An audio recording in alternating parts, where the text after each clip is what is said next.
भाजपा के वरिष्ठ नेता सतीश महाना को यूपी विधानसभा अध्यक्ष चुना गया है। उन्हें प्रदेश के मुख्यमंत्री योगी आदित्यनाथ ने बधाई देते हुए सदन को संबोधित किया। उन्होंने कहा, सत्ता पक्ष और विपक्ष लोकतंत्र के दो पहिए हैं और दोनों मिलकर ही सकारात्मक भाव के साथ प्रदेश की जनता का विकास कर सकते हैं। हमने चुनाव के दौरान देखा, नेताओं ने एक दूसरे पर खूब आरोप प्रत्यारोप किए। हम कह सकते हैं, जनता कभी भी नकारात्मकता को स्वीकार नहीं करती है, हमेशा प्रगतिशील सोच को स्थान देती है। जो सकारात्मक होगा वो अंगीकार किया जाएगा।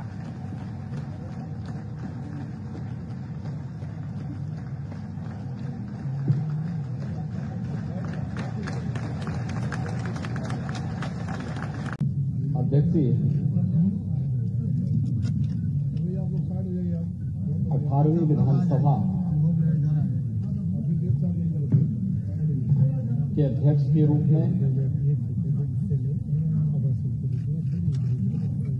सर्वानुमति से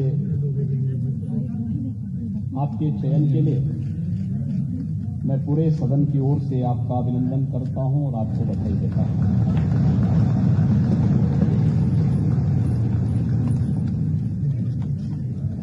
ये बड़ा सुखद संजोग है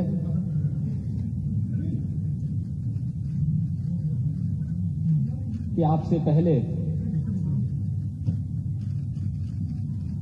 17 महानुभावों ने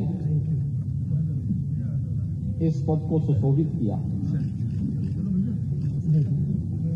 और आप 18वें अध्यक्ष के रूप में देश के सबसे बड़े राज्य के विधानसभा के अध्यक्ष के रूप में आज इस पद पर आसीन हुए हैं।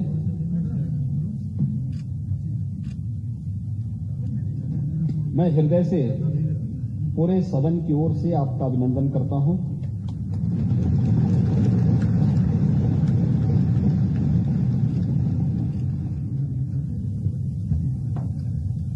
हमारे शास्त्र हमें एक बात के लिए प्रेरणा देते हैं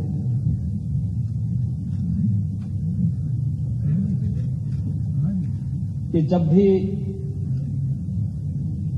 महान बनने का कोई अवसर मिले तो हमें इस अवसर से वंचित नहीं होना चाहिए।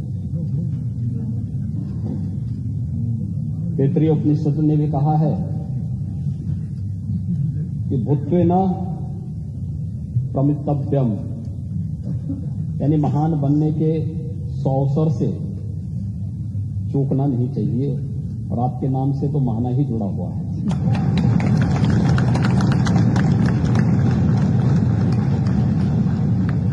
स्वाभाविक रूप से लोकतंत्र के इस गौरवपूर्ण आसन पर विराजमान होना ये किसी भी सदस्य के लिए न केवल अभिनंदनीय है बल्कि गौरवपूर्ण भी। और फिर इस पीठ पर एक अनुभवी सदस्य का चयन सर्वानुमति से हो, यह अत्यंत सुखद की अनुभूति कराता है। और खासतौर पर तब जब उत्तर प्रदेश विधानसभा में अभी बहुत दिन नहीं हुए हैं, मार्च प्रथम सप्ताह में दोनों ओर से मिसाइलें चल रही थी और उस समय हर व्यक्ति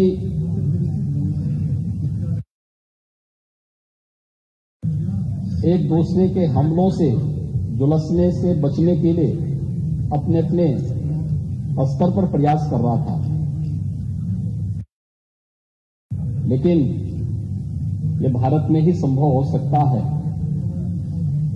और भारत में भी उत्तर प्रदेश में ही कि राजनीतिक मतभेद भले ही कितने क्यों न हो, लेकिन लोकतंत्र को पुष्ट करने के लिए सर्वानुमति का रास्ता अपनाने और लोकतंत्र की गरिमा को और उसकी मर्यादा को बनाए रखने के लिए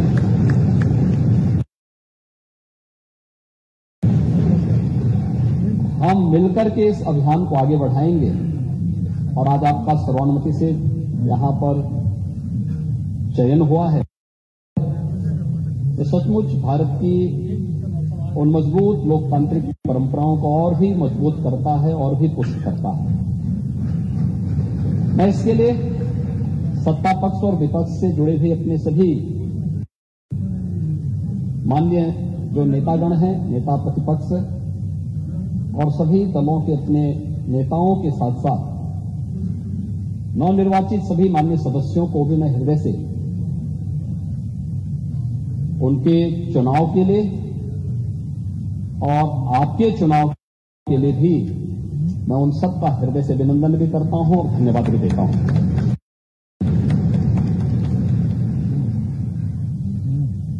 अध्यक्ष जी, जब हम लोग उत्तर प्रदेश विधानसभा की बात करते हैं तो इस विधानसभा के पहले अध्यक्ष के रूप में राजर्षि श्री पुरुषोत्तम दास टंडन जी का नाम आता है। उन जैसे मनुष्यों ने इस सदन की गरिमा को, इसके उच्च संसदीय मर्यादाओं और मानदंडों को स्थापित करने का कार्य किया था। और उसके बाद से श्री आत्माराम गोविंद खैर जी ने 3 बार उत्तर प्रदेश विधानसभा के अध्यक्ष को सुशोभित किया। श्री केसरीनाथ त्रिपाठी जी ने 3 बार उत्तर प्रदेश विधानसभा के गरिमामय पूर्ण पद को सुशोभित किया। और आज जब हम 18वीं विधानसभा में हैं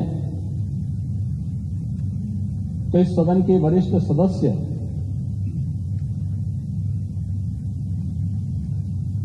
श्री माता प्रसाद पांडे जी ने भी 2 बार विधानसभा अध्यक्ष के पद को सुशोभित किया है। आज भी इस सदन के माननीय सदस्य चुने गए हैं।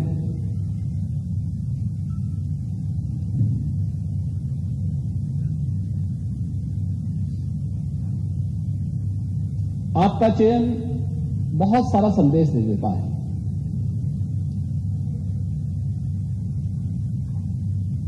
ये संदेश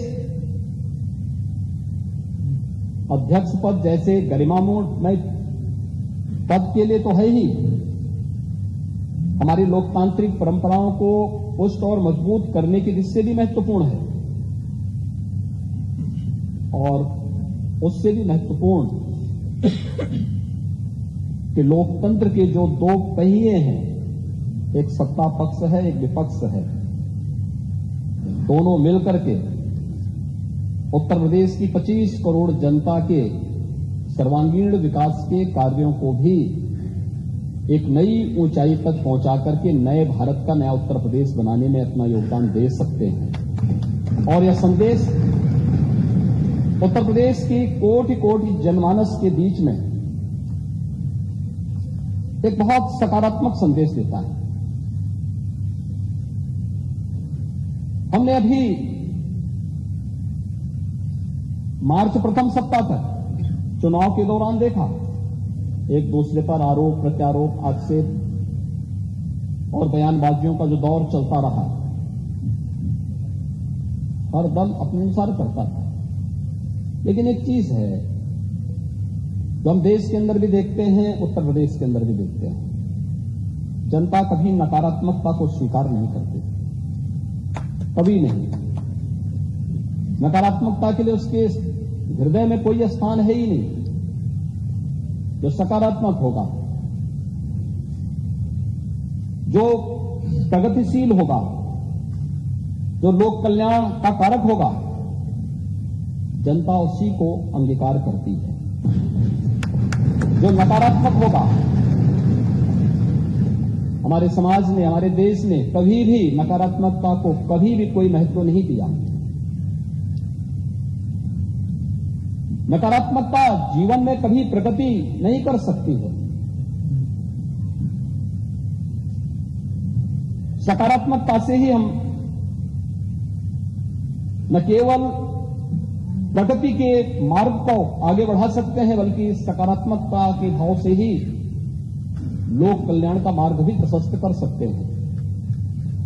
और आज जब देश की अपेक्षाएं उत्तर प्रदेश जैसे राज्य से हो, हर एक क्षेत्र में हो,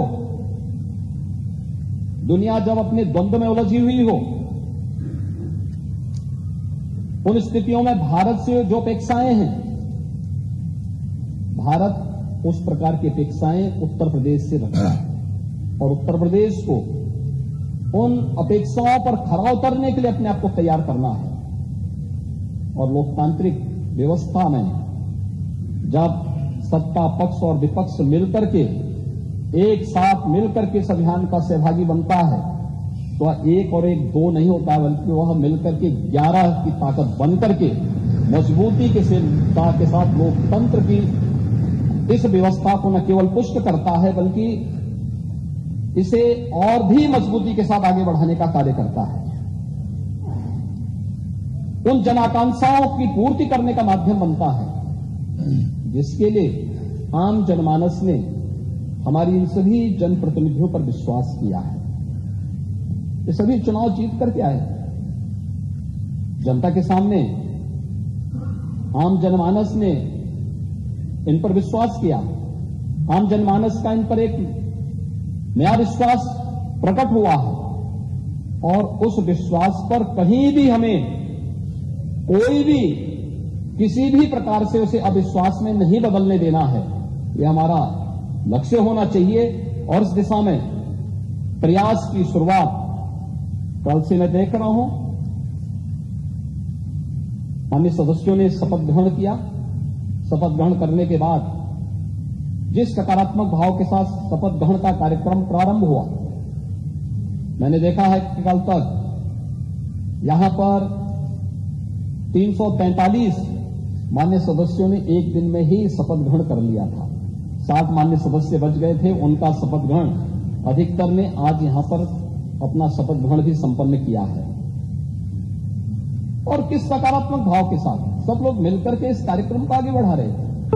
आज चुनाव संपन्न हो चुके हैं, अब हमें विकास के बारे में सोचना है, उत्तर प्रदेश के उत्थान के बारे में सोचना है, उत्तर प्रदेश की 25 करोड़ जनता के हितों के संवर्धन के लिए सोचना है, उत्तर प्रदेश के युवाओं के बारे में, उत्तर प्रदेश की आधी आबादी महिलाओं के बारे में सोचना है, उत्तर प्रदेश के किसानों के बारे में सोचना है, उत्तर प्रदेश के मजदूरों के बारे में सोचना है और उत्तर प्रदेश के उन सभी दबे कुचले लोगों के बारे में जिनकी आवाज को देने का माध्यम लोकतंत्र ने उन्हें एक वोट के रूप में दिया है, उस आवाज को भी अब आगे बढ़ा करके शासन की योजनाओं से इसे मजबूती के साथ जोड़ने का कार्य अब सदन करे। इस विश्वास के साथ उसका एक प्रतिरूप आज विधानसभा अध्यक्ष के रूप में सर्वसम्मति से आपके चयन की इस प्रक्रिया का होना इस बात को मजबूती से और मजबूत करता है कि हम सब मिलकर के इस सदन की उच्च मर्यादाओं को, उच्च परंपराओं को आगे बढ़ाने का कार्य करेंगे। और आज आपका चयन उसका एक उदाहरण भी है। देश के अंदर विभिन्न विधानसभाएं, उत्तर प्रदेश की विधानसभा के अंदर क्या कुछ हो रहा है इसको बहुत नजदीक से देखती है। मुझे याद है जब पिछले कालखंड, पिछले 17वीं विधानसभा में इस सदी की सबसे बड़ी महामारी के दौरान हम लोगों ने विधानसभा के सत्र को यहां पे संचालित करने का निर्णय लिया। बहुत सारे प्रश्न उठ रहे थे कि कोरोना में सदन चलाना क्या आवश्यक है। हम लोगों ने कहा देखिए संवैधानिक बाध्यताएं हैं और विधायी कुछ कार्य संपन्न होने आवश्यक है, इस दृष्टि से हम लोग उसकी कोई व्यवस्था देने जा रहे हैं। हम लोगों का सत्र बहुत संक्षिप्त सत्र था, लेकिन सत्र कैसे हमने संचालित किया है, विभिन्न राज्यों से मेरे पास फोन आते थे कि कैसे आपने सदन का संचालन किया, कैसे इस कार्यक्रम को आगे बढ़ाया और 17वीं विधानसभा तो इस मामले में बहुत रिच रही है कि उसने बहुत सारे ऐसे कार्य किए जो वास्तव में कार्यकाल 17वीं विधानसभा में सरकार को भी, माननीय सदस्यों को भी 3 वर्ष का ही कार्यकाल का एक अवसर प्राप्त हुआ था। 2 वर्ष कोरोना जैसी महामारी से जूझते हुए व्यतीत हुए, लेकिन उन 3 वर्षों में भी पहली बार सस्टेनेबल डेवलपमेंट गोल्स पर सदन में चर्चा हो सके और लगातार 36 घंटे तक चर्चा चल सके।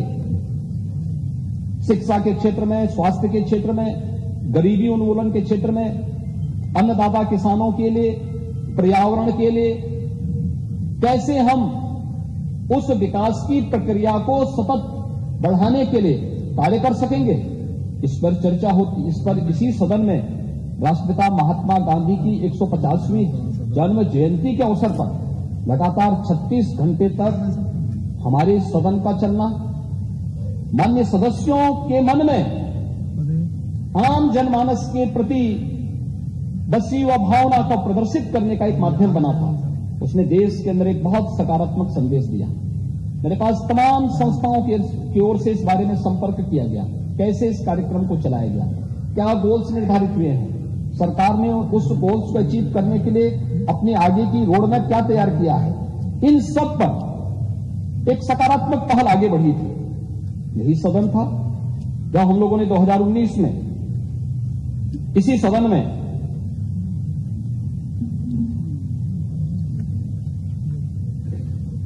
छब्बीस नवंबर 2019 को संविधान को अंगीकार करने के दिवस को, उसके 17वीं वर्षगांठ पर एक विशेष सत्र का आयोजन संविधान से संबंधित और बाबा साहब भीमराव अंबेडकर के प्रति श्रद्धा और सम्मान का भाव व्यक्त करते हुए इस अवसर पर एक विशेष सत्र हम लोगों ने आयोजित किया था।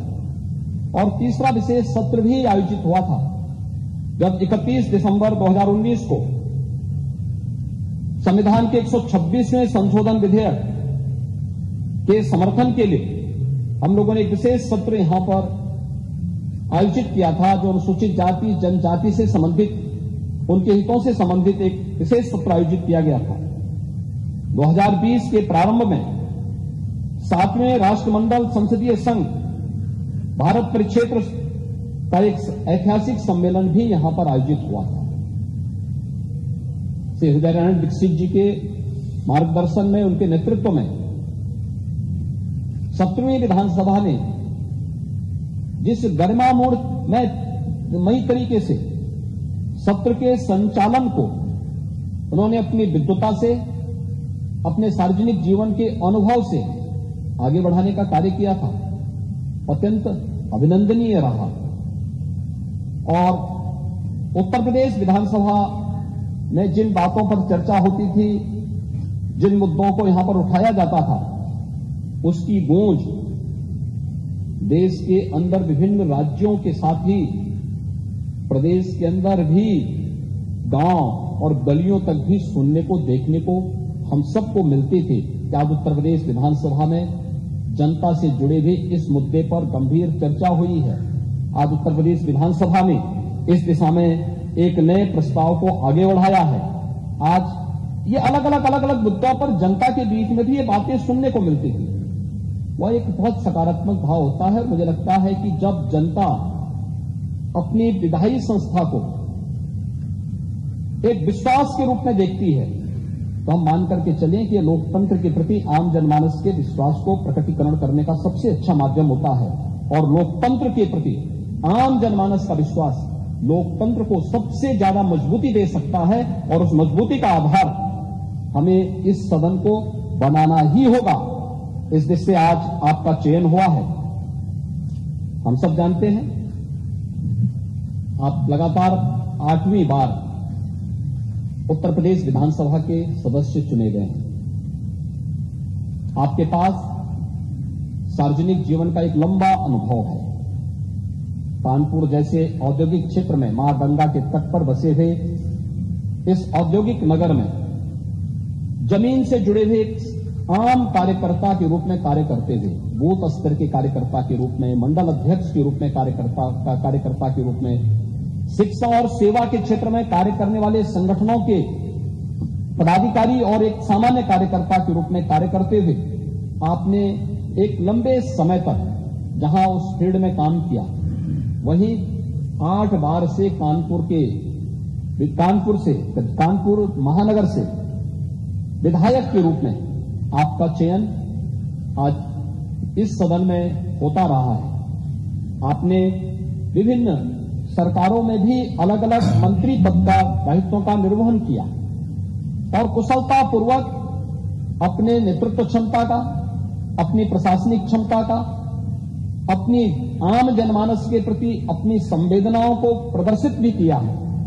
वह आपके द्वारा लिए गए निर्णयों के आधार पर, आपके द्वारा किए गए कार्यों के माध्यम से बार बार एक सदस्य का एक क्षेत्र से चुना जाना, यह और वह भी तब जब दुर्भाग्य से जातिवाद की, उस राजनीति की उस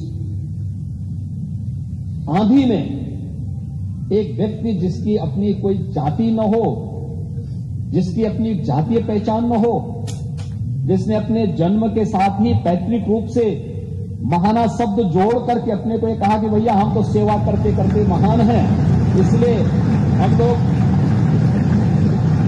केवल राष्ट्रवाद, सुशासन, विकास और गरीब कल्याण के इस अभियान के साथ जुड़ करके अपने इस कार्यक्रम को आगे बढ़ाएंगे और लगातार जनता का एक विश्वास अर्जित करना। एक चुनाव हो सकता है, 2 चुनाव हो सकते हैं, तीसरा भी चल सकता है, लेकिन बार बार चुना जाना, अच्छे वोटों से चुना जाना, हर बार मत का प्रतिशत बढ़ जाना, एक बहुत सकारात्मक संदेश है।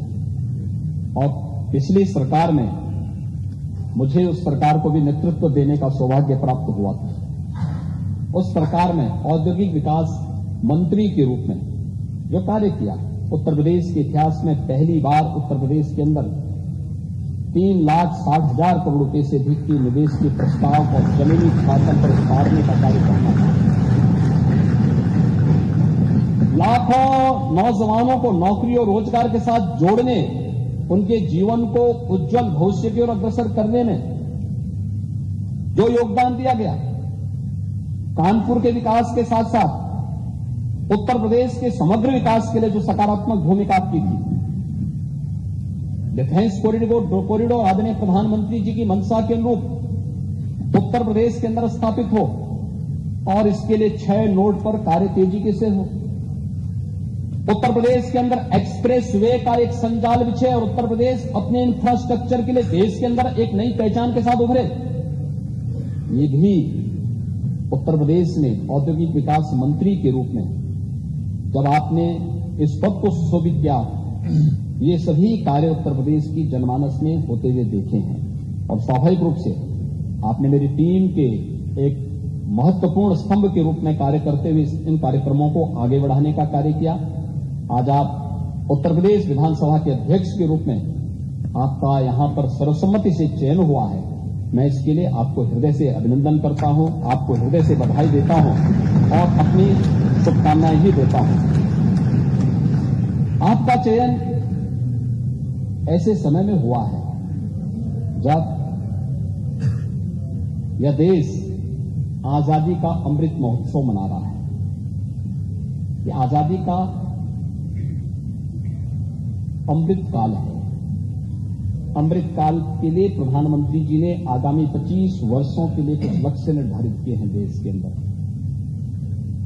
और देश के लिए जब कोई लक्ष्य निर्धारित हो तो देश की सबसे बड़ी आबादी के राज्य के लिए तो लक्ष्यों को प्राप्त करना और भी महत्वपूर्ण हो जाता है, क्योंकि अगर भारत को समयबद्ध ढंग से उन लक्ष्यों को प्राप्त करना है तो उसमें अग्रणी भूमिका के रूप में उत्तर प्रदेश को आना ही होगा। उत्तर प्रदेश की सबसे बड़ी भूमिका होनी ही चाहिए, क्योंकि सबसे बड़ी आबादी का राज्य है। 25 करोड़ की आबादी देश के अंदर अन्य किसी भी राज्य को हम देखेंगे तो उसकी आबादी उत्तर प्रदेश की आधी से कम ही है। और जब हम लोग देश की बात करते हैं तो इसकी शुरुआत उत्तर प्रदेश से होनी चाहिए। और अमृत काल में आप उत्तर प्रदेश के विधानसभा के अध्यक्ष बने हैं, यह अत्यंत सौभाग्य का क्षण है और इसके लिए मैं आपको हृदय से बधाई देता हूं। महोदय, मैं विश्वास व्यक्त करता हूं कि आपके नेतृत्व में उत्तर प्रदेश की हमारी 18वीं विधानसभा एक सुनिश्चित लक्ष्य को प्राप्त करने में सफल होगी। हम निरंतर उत्तर प्रदेश के विकास को आगे बढ़ाने में सफल होंगे।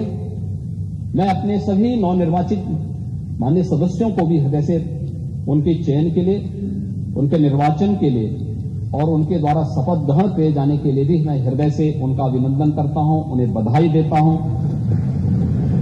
5 वर्ष का उनका जो कार्यकाल है, ये जन अपेक्षाओं पर खरा उतरने का एक उन्हें माध्यम मिला है। अगर शासन की योजनाओं को समयबद्ध ढंग से वे आम जनमानस तक पहुंचाने में सफल होंगे तो आपकी तरह वे भी बार बार चुने जाएंगे और इन्हीं में से कोई सदस्य एक दिन उस पद को सुशोभित करके फिर से अध्यक्ष पद को आगे बढ़ाने का कार्य करेगा। ये जानने का, सीखने का, क्योंकि सदन की परंपराएं तो हम लोग परंपरागत रूप से आगे बढ़ाते हैं। जो कुछ भी हम सीखते हैं, जानते हैं, संसदीय कार्यों के माध्यम से जो कुछ भी अनुभव हमारे सामने आता है, वही परंपराएं आगे बढ़ती हैं और सदन की परंपराएं इसी रूप में आगे बढ़ती रहेंगी। एक बार फिर से मैं आपको इस पद पर चयन के लिए हृदय से, अपनी ओर से, पूरे सदन की ओर से, पार्टी की ओर से हृदय से बधाई देता हूं, आपका अभिनंदन करता हूं और विश्वास व्यक्त करता हूं कि उत्तर प्रदेश विधानसभा अध्यक्ष के रूप में आप उत्तर प्रदेश के सदन की मर्यादा को, इसकी परंपरा को एक नई गरिमापूर्ण तरीके से आगे बढ़ाने का कार्य करेंगे और उत्तर प्रदेश विधानसभा 17वीं विधानसभा की तर्ज पर, यद्यपि विगत 2 वर्षों से हम लोग कोरोना जैसी महामारी से के प्रबंधन में ज्यादा समय हमें खर्च करना पड़ा, ज्यादा समय लगाना पड़ा। एक जगह एकजुट होकर के ज्यादा जमावड़ा नहीं होना है, यह जो भी प्रोटोकॉल थे उसका पालन करते हुए हम लोग अगले 2 वर्ष में कोई कार्य इस प्रकार से आगे नहीं बढ़ा पाए।